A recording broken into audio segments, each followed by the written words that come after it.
is is being pushed and global opportunities. And as you know, the Illinois State Black Chamber of Commerce recently returned from the trade mission to Zimbabwe.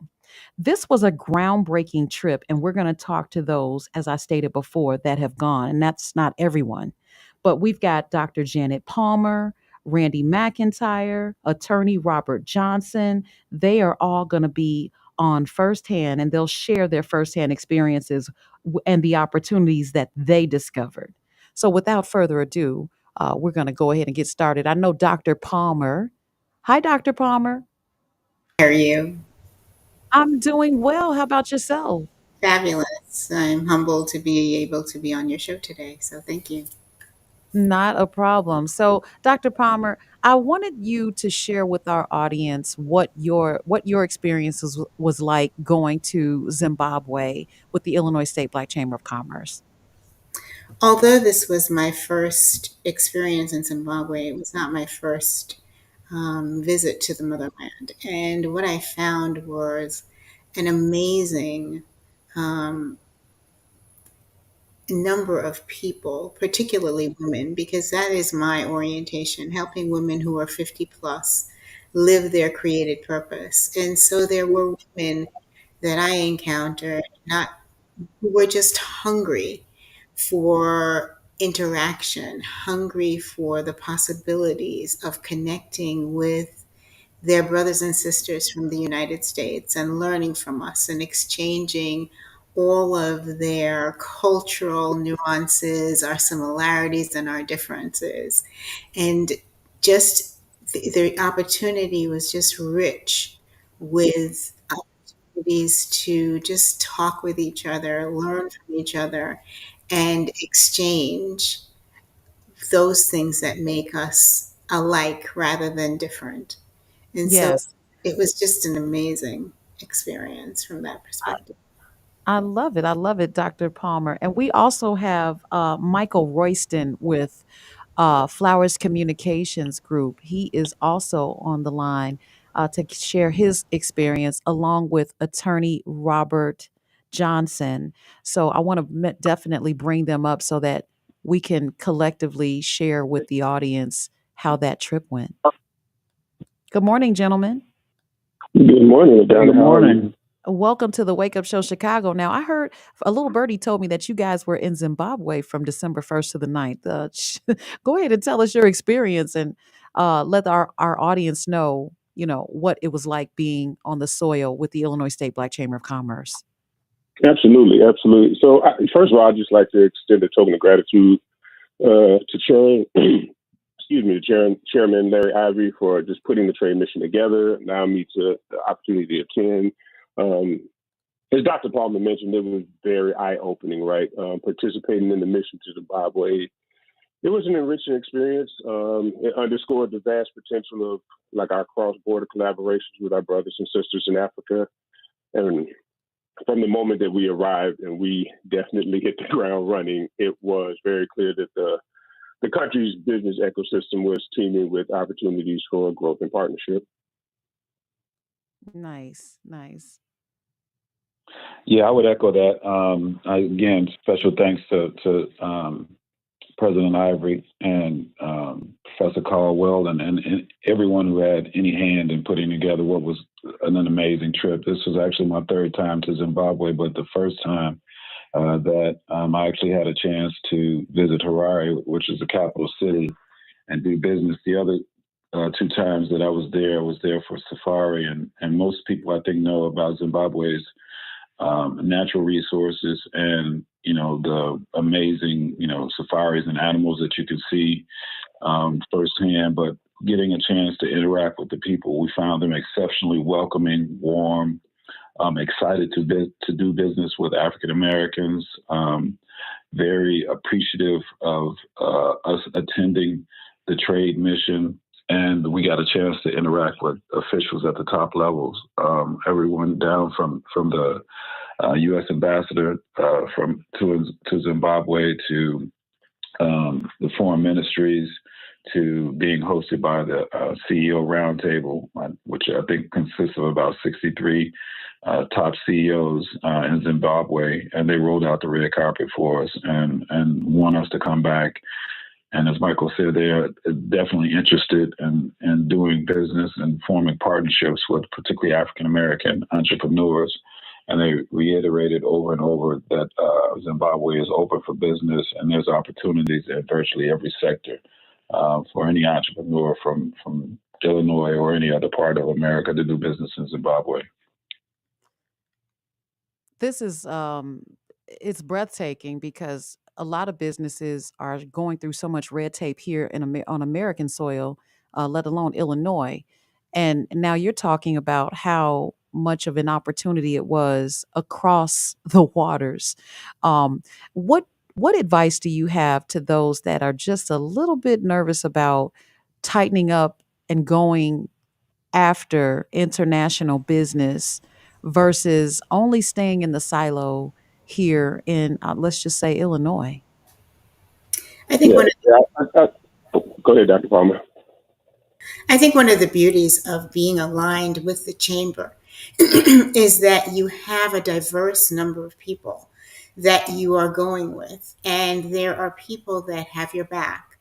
Larry and the professor have a cadre of resources that are at your fingertips. So you're not going there alone, and you're not vulnerable to some of the things that could create issues.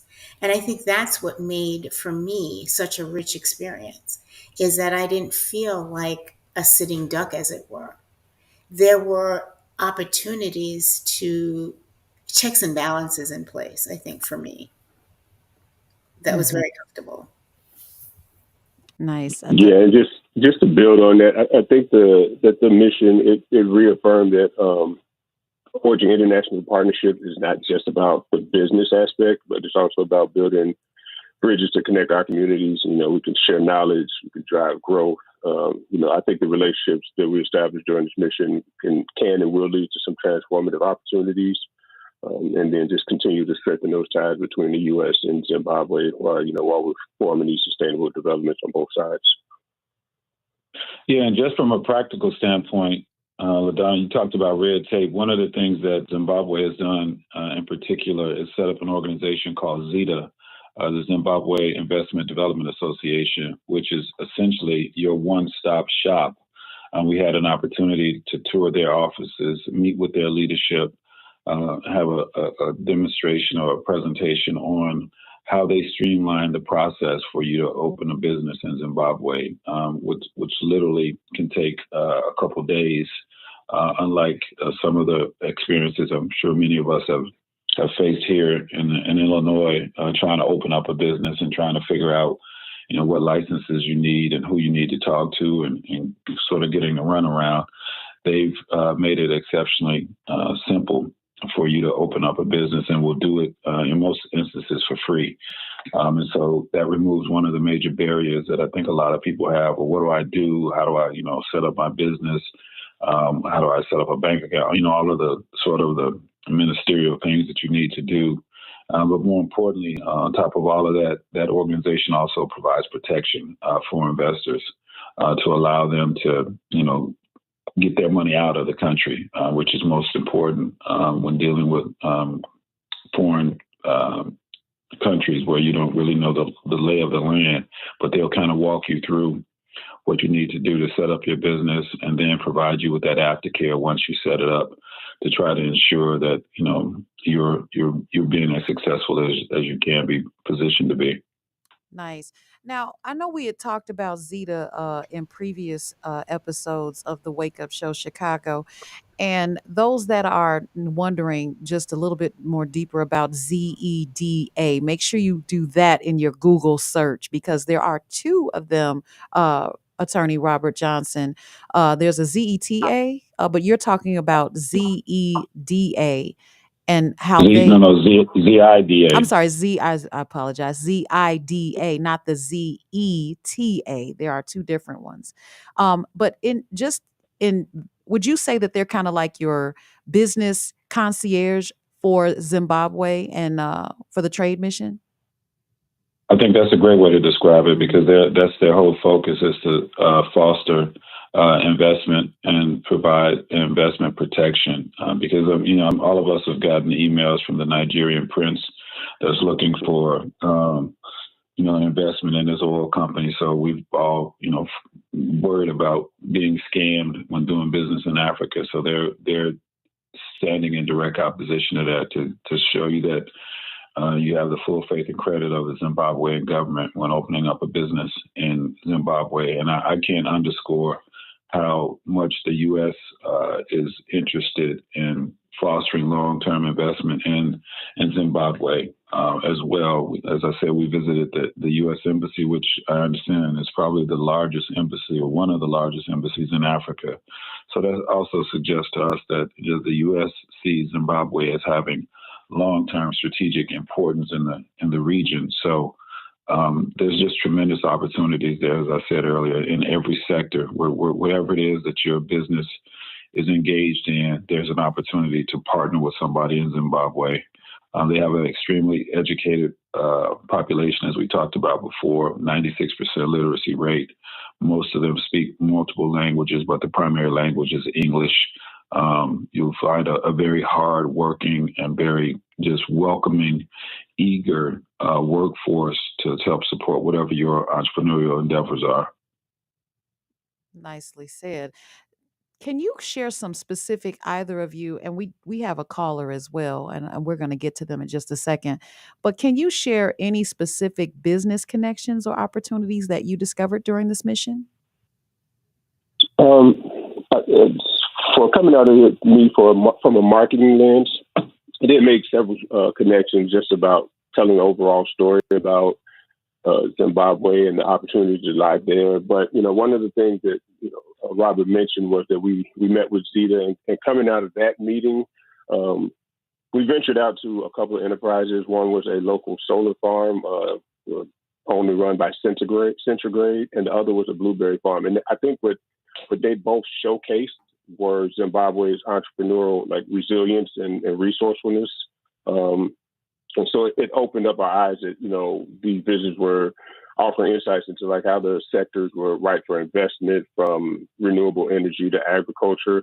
Also, some of the team, and I believe Dr. Palmer spoke here as well, had the opportunity to engage with organizations like Africa Women's Entrepreneurship Program. And that just enlightened the importance of inclusivity in driving the economic progress in Zimbabwe. Yeah, I can speak to, it was a bountiful visit for me and the partners that I represent. We did at least about a half a dozen deals in the course of the 8 days that we were there. Worked out 2 deals with 2 law firms to represent our interests locally, to help us source additional deals. Entered into a partnership with a company called Ecotech, which is their largest telecommunications company, and one of the 2 or 3 largest telecommunications companies in Zimbabwe, to begin negotiations to open up a data center on behalf of one of my clients. Also opened conversations regarding the process of farming and processing industrial hemp on behalf of another client of ours in the business that I'm involved in. And the company that Michael just spoke about with regard to the solar farm, and talks with them about supplying them with solar panels, and working with them to help develop a community mini grid system for folks who live out in rural Zimbabwe areas who need access to solar panels to power their homes. Talked to and in conversation with a couple of real estate and mining opportunities, which haven't been solidified yet, but we think that there's strong potential that we'll be able to do something in tourism related to real estate, and then something related to a literal gold mine opportunity. So those were just I mean, to be honest, there was so many connections and so many opportunities that I just didn't have time to consummate all of the deals that were presented to us. And so the plan, and then also looking at importing some Shona art back, some Shona sculptures to create some Shona sculptures here in Chicago. Nice. And so the plan is to go back in a couple of months and try to follow up on some of these opportunities and look for some more. Very, very nice. I love it. And One of the Dr. things Palmer, I go loved, ahead. one of the things I really loved was the diversity of entrepreneurial experiences that the women had. And they are willing and hungry for opportunities. Robert and I spoke to at least maybe 20, 25 women our last night there. And every opportunity that was presented to them, they were willing to jump on it. And they were willing to, in addition to their 9 to 5, their 5 to 9, these women, like Robert says, have 15 to 16 jobs, it feels like, and are willing to add to that and be good at it. They're not just dibbling and dabbling, but they are thriving. Along that interest, I had the opportunity to meet with the First Lady of Zimbabwe. And we exchanged the fact that she is extremely impassioned and interested in supporting her women and exploring possibilities to empower them, not just in the workforce, but in their homes, and enabling them to value their created purpose, which is my passion. So, the ability for someone who is from the United States, not a dignitary or anything else, but to be able to, because of the relationships with the Black Chamber, have an audience with the First Lady of a country speaks volumes of the groundwork that Larry and the Illinois the state Black Chamber of Commerce has done. And so relationship is everything. And it becomes, when done beautifully, as Robert and others on the call have said, there is a synergy and a plethora of opportunities. So connect with the chamber and enjoy what the relationship and the foundation has enabled. Dr. Palmer, you shared with me when you met with the First Lady, and there was a sense of glow in your voice. What was it like? Because I saw the picture. We're going to put the link in the show notes. But what was it like if you go a little bit deeper with meeting the First Lady? She was really, there was a role reversal, because she spoke of the fact that she had been following us as a chamber and was eager to connect with the energy that she saw and had heard from her constituents about what the chamber is about. So to be able, she was eager. I had wanted to meet with her, yes, but I didn't find out until the afternoon of the day that we were supposed to meet. And we were far away from the center of town. So it meant traffic and getting there for a 3 o'clock appointment. And I found out at about 12:30 that I had an audience with her at 3. And she kept on saying during our meeting that she was asking her assistant, is she coming? Is she going to come? She's not going to come. I mean, I can't believe that she's coming. And so she was as eager, if not more so, to meet with me as I was for her. So it was really an awesome experience to see that the First Lady of the country is so committed to bettering the women in her country that she wants to connect with me, someone connected with the Illinois State Black Chamber of Commerce, and the possibilities of it. It was truly humbling. Love it. Love it. Well, normally we would go to commercial break because we do it at 9:15, 9:30, and 9:45, but this is so beefy. You guys, I want us to get to a point where you tell people how what it's like to kind of take your business no matter what it is and get over to Zimbabwe and work with Zeta and now possibly do business even though you don't do solar panels or you don't deal with energy or mining, but before we do that, we have Randy McIntyre that has just joined us. And I want to also bring our caller in shortly after. Hi, Randy. Good morning. Hi, good morning, LaDonna. How are you? I'm doing well, sir. So tell us about your experience with going to Zimbabwe with the Illinois State Black Chamber of Commerce.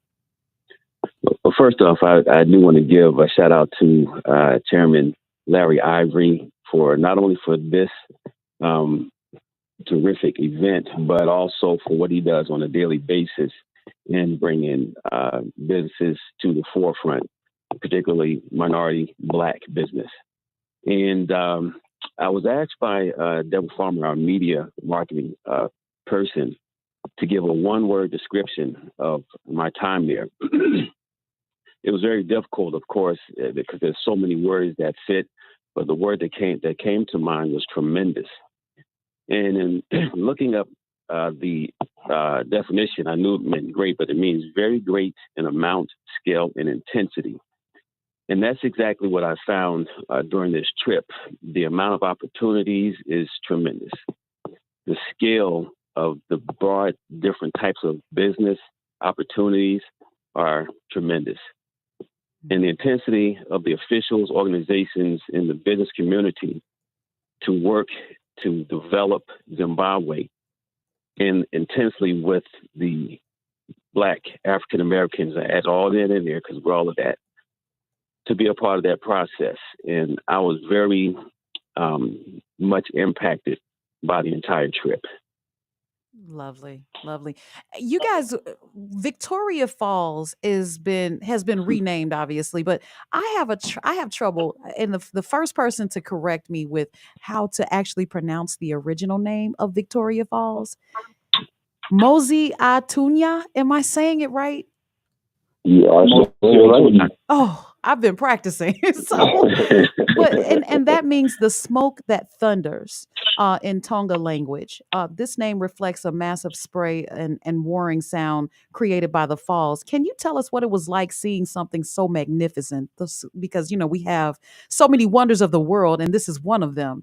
How was Victoria, or should I say, Mosi Atunya? Yeah, I think for me it was you can have all the descriptions in the world and tell you what you're going to be in for once you get there, but standing there and looking at it and it was amazing. I think one of the cool things that happened while we were there was that there was this rainbow that just was consistent throughout the time we were there over the fall. So it was just an amazing place to be, to stand there. I think we hit it during the time where there was a major heat wave going on, so extremely hot. But I mean, it couldn't have been more beautiful. How hot was it? I think we were at 102, 103 Oh, the day we were there. what we wouldn't do for that right now here in Chicago. Of course. I think one of the It was hot. Yes. Right. I think one of the exceptional things for me is standing there and allowing my ancestral roots to just connect on the motherland and connect on the awesomeness of God, how He created this and He created yet this time in 2024 for me to be surrounded with my fellow brothers and sisters standing on the motherland, the sense of grounding that occurred for me at varied points. And you could go to varying points and observe the falls from different angles. And as was mentioned, there was a rainbow that remained constant, sometimes a double rainbow. And so just soaking, allowing my senses to soak that all in was tremendously impactful. Beautiful. You know, if I Dr. could, Yeah, I mean, what I Palmer, always say about, well, the first time I went to Africa, I think I went to Egypt, and I was struck by, the pyramids and just the ingenuity and the majesty that the man has been able to do, and create things that still they don't understand how the brothers back in the day were able to create the pyramids and all of the technology that was involved, some 4,000 years ago. But to echo Dr. Palmer, standing at the falls, just it's the majesty of God is undeniable. And Africa is just replete with examples of that. One of the things that I think we should underscore in this conversation is that a lot of times, particularly African Americans, have been fed images of Africa that is, a scary place that you don't want to be, and it's, poor. You get the images of, feed the starving children with, babies with Flies. flies flying all around them. That's not Africa. I mean, obviously, there's poor parts of every country. But Africa is absolutely stunningly beautiful in the majesty of its natural resources, like the falls, but its people. It's very contemporary in many instances. I would argue that it's a much more modern. They have much more modern amenities than we do over here in the United States. So, not the business opportunities present itself, but to Dr. Palmer's point, being in the motherland, you owe it to yourself just to come home, because that's what it is, an overwhelming sense of being at home. The food Beautiful. is flavor rich. We ate well, both, if you wanted American fare, but if you wanted also the fare of Zimbabwe, it was there. It was flavor rich. We didn't get sick. There, like was said, the depiction of Africa as being primitive and you're really taking your life in your hands. That was not the experience that we had. Yeah, we have to thank National Geographic for that. Right. Go ahead, Lorenzo. if I could chime in real quick. My name is Lorenzo T. Hughes. I'm working behind the scenes to make sure production kind of goes well. But I guess my question would be for those who want to, aspire to doing business in Africa, is there an opportunity to gradually start feeding our way into the African business system by way of virtual business relationships? Is there an opportunity for people to start doing it that way? I mean, I would argue yes. As I mentioned, a few moments ago, I formed a lot of partnerships with folks, so I don't tend to be on the ground doing a lot of this stuff. So I think the barrier that a lot of people have in their head mentally is that I got to move to Africa and uproot my family. There's many ways that you can do business. I mean, I talk about the three strategies. There's only three ways to operate a business. Either you build it, you buy one, or you buddy. And so those are options. You don't necessarily have to build something from scratch and physically move over to Africa and start something from scratch. I think a much faster and a much more accelerated route is to buddy or partner with someone that has an existing business. Like we said, this is not the country has been under sanctions for the last 20 years, so it has an extremely large informal economy. So there's, just like over here with African American businesses, the vast majority of Zimbabwean businesses are small businesses that you can partner with somebody and utilize the expertise and know-how that we have over here with their on-the-ground hustle presence. If you got a little bit of capital to add, that won't hurt either, to try to accelerate that business. And I think it's a tremendous opportunity to get your feet wet in a market. And like I said, through Zeta and some of the other resources that we have through the chamber, we can help you vet what those opportunities are.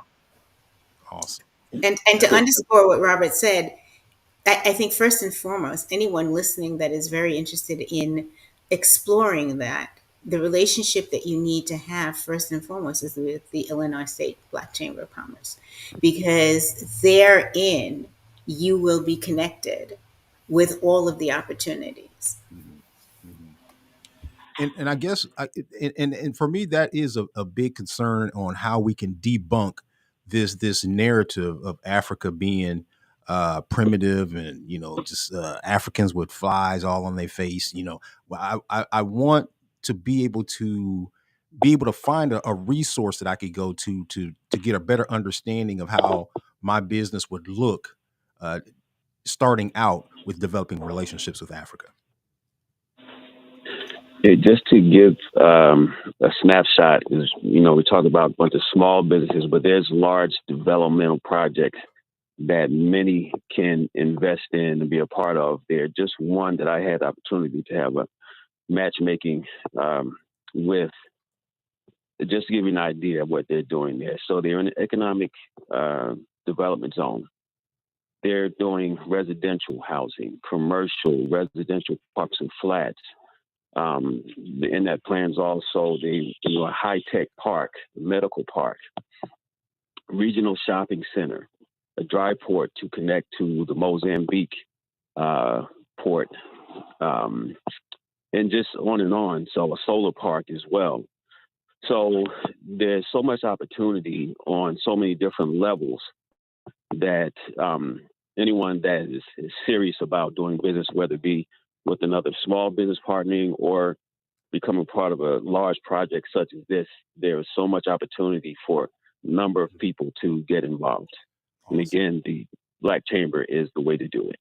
All right, we're and gonna. let me just add real quickly. One of the things that's unique about Zimbabwe, when President Mugabe repatriated the land, basically took the land from the white farmers and gave it back to the Black population, what that constituted is that, unlike anywhere else in the world, you have regular Zimbabwean people who have been given by their government 4,000 or 5,000 what they call hectares, or basically acres of land.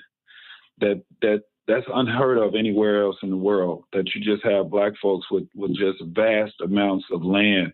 Much of that land has gold mines on it, like literal gold mines, or like I met a sister that has 4,000 hectares of land that she's been growing hemp on, and has over 2,000 tons of hemp just sitting in storage. So what that has created is an economy, a microeconomy in Zimbabwe, where they do what's called artisan mining. Like literally picture you having a gold mine in your backyard, and there's people who just are regular folks, not no corporation, but they got a gold mine in their backyard, and they're mining gold with picks and shovels in their backyard, and they're looking for partners to help them pull that gold out of their backyard. So when we talk about opportunities, I mean, it is. I've never seen any other place in the world where you can have partnerships with folks for very little cost and have potential to reap outsized rewards. Nice. Well, we got a caller that's on hold for us. Hi, Kay. Good morning, and we're going to bring on Vincent Gilbert as well. Kay, good morning. Welcome to the Wake Up Show, Chicago. Good morning, Miss LaDonna. Thank you for taking my call, and it was great hearing you during the week. Well, thank you. On WBON. Thank you so much. I had a question about bringing resources from Zimbabwe to here, like businesses and different things. So it's like a two-way street. We do business there, and they do business here, especially in our community where, we can't really get, because I live in South Shore, where we have grocery stores closing up and, businesses leaving. Did anyone have any opportunities to talk with the Zimbabwe people about coming here or doing business here in the United States with our communities? That's my question. It's a good one. It's a good question. Panel? So what our caller's asking is if there were any proposals for Zimbabwe to do business here, as well as us doing business there. What say you? Well, two of the brothers that traveled from as part of the delegation have a company called Zim Goods, where they are focused on importing products from Zimbabwe to the United States. I think they're located both in Atlanta and California, so they're looking to expand their footprint to allow folks from Zim to export goods here to the United States. I don't know about workers, but I know as far as products are concerned, they're already doing that. Nice. And again, I think, inquiring with Larry and the Illinois State Black Chamber of Commerce will afford you the ability to have a conversation. And I know that Larry is truly willing to have dialogue about all of the interests that people have regarding Zimbabwe, not just our going there, but to explore the possibilities of businesses from there coming here. So again, it's all roads lead to the Illinois State Black Chamber of Commerce. Lovely, lovely. Well, we have Vincent Gilbert on the line, and he's part of our Illinois State Black Chamber of Commerce, and I want to bring him on. Hi, Vincent. Good morning. Good morning to the WVON family. And like I've been saying for over 45 years, thank God for WVON under the current leadership of Melody Span Cooper and her husband, Pierre. Let me just say that the conversation that you are having this morning and following the conversation that I heard Dorothy Tillman with the great Dr. Stephanie Johnson, that gives me hope that the leadership in the Black community has its eyes on the prize. I want to commend you guys for the Zimbabwe initiative.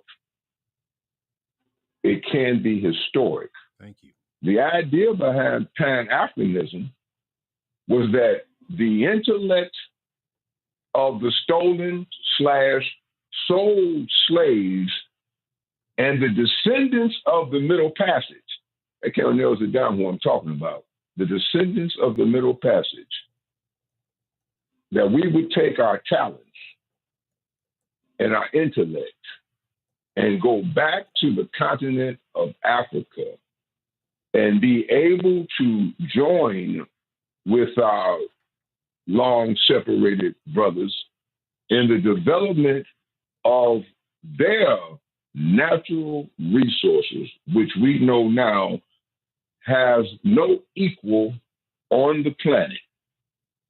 No equal on the planet. And so you are to be commended, the delegation. And I want to announce a hot topic segment that we'll be including on the Illinois State Black Chamber of Commerce radio show.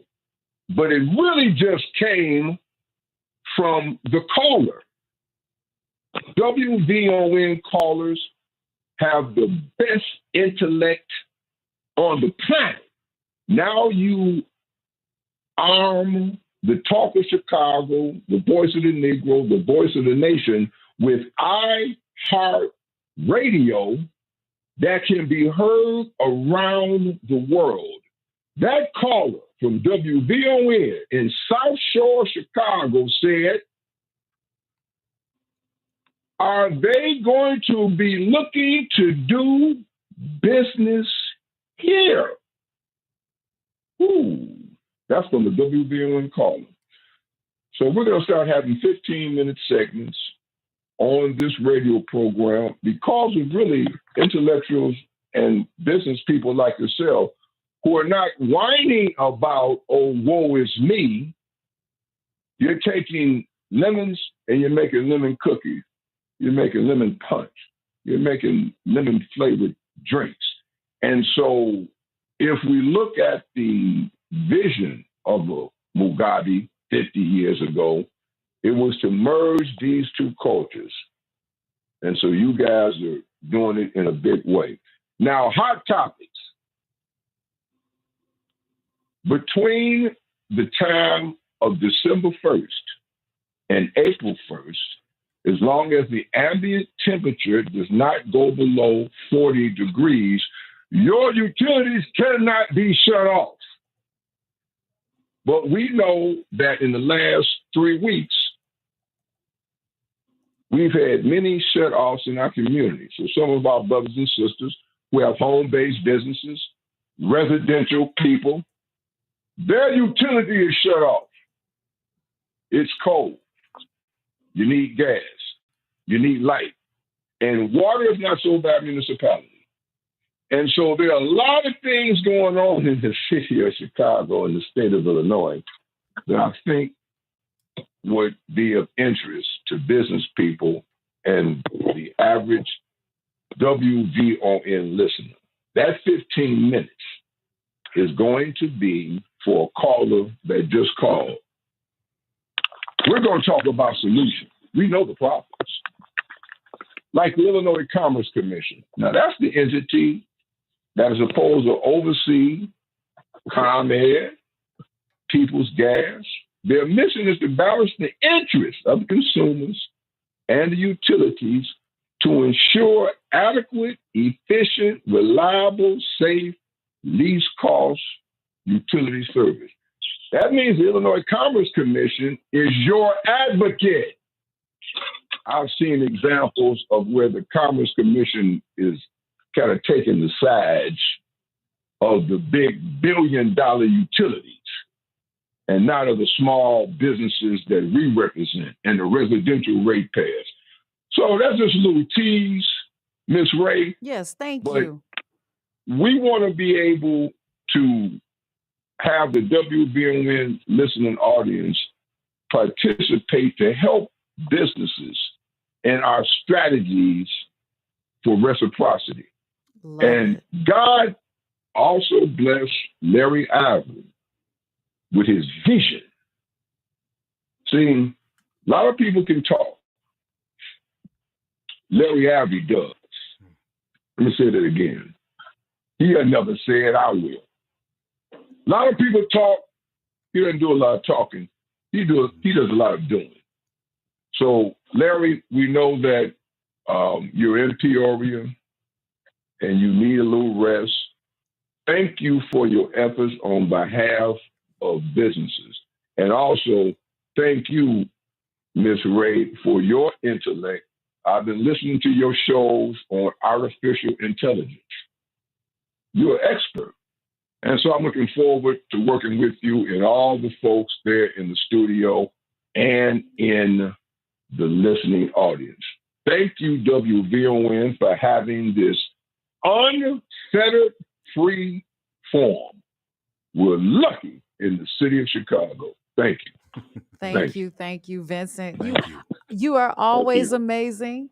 I'm so happy that we've had our special guests, Robert, Michael, Randy, and Dr. Palmer, and in studio production with Lorenzo and myself, LaDonna Raeh.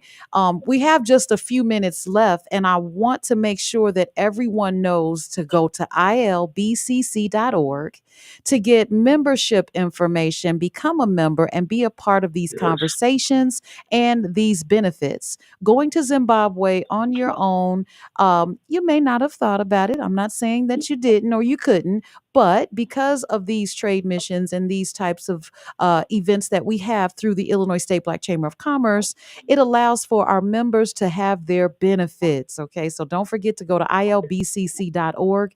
You can listen to this very show each and every Saturday from 9 a.m. to 10 a.m. Central Standard Time. Don't miss out. And if you do, go to YouTube and you can actually subscribe to our YouTube channel, which is the Wake Up Show Chicago, and listen on demand. Now, before we get out of here, I want to make sure that I got one little question for you guys.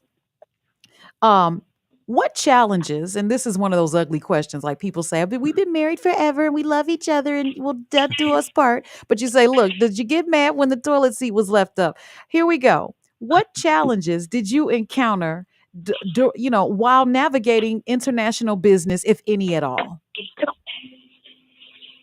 It's funny. One of the, and this is not so much on the business once we were on ground. But one of the things that we discussed was just there's just for us no direct routes. So lengthy travel getting there, and I think Chairman Ivory mentioned that once we can sustain a reason why folks should go to Zimbabwe, why we should invest in the country, that the airlines will follow and follow suit. But just getting there was a hefty log of travel for everyone going. I think on ground, it's just having. I think we were lucky in having folks on ground and having folks having done the pre-work and helped us navigate through our mission there that kept things on track. Mm-hmm. But you were able to overcome because of your connection or your group with the Illinois State Black Chamber of Commerce. Of course, yes. This is what people need to know. Anyone else? I would just add, again, it's a developing country, so one of their challenges is power, and so we did have an instance, at least on 2 occasions, where they had a rolling blackout. Sometimes it's planned, sometimes it's unplanned, where power just goes out. Dr. Palmer, the meeting that she and I attended, right towards the end of it, the power went out. And then we had a similar situation in Macedonia where the power went out. And that one, I believe, was a planned outage because the grid still has some infrastructure work that needs to be done. But the chairman texted me a couple of things that I need to say before we leave. One is that we're planning on going back in October, and so we want to take an even bigger group of folks. So for those of you who have an interest, you have plenty of time to begin to plan to attend this next trade mission that we're going to do in October, and there'll be plenty of conversation back and forth between the chamber and the officials that we met in Zimbabwe between now and then. So plenty of opportunity to get involved and get more information.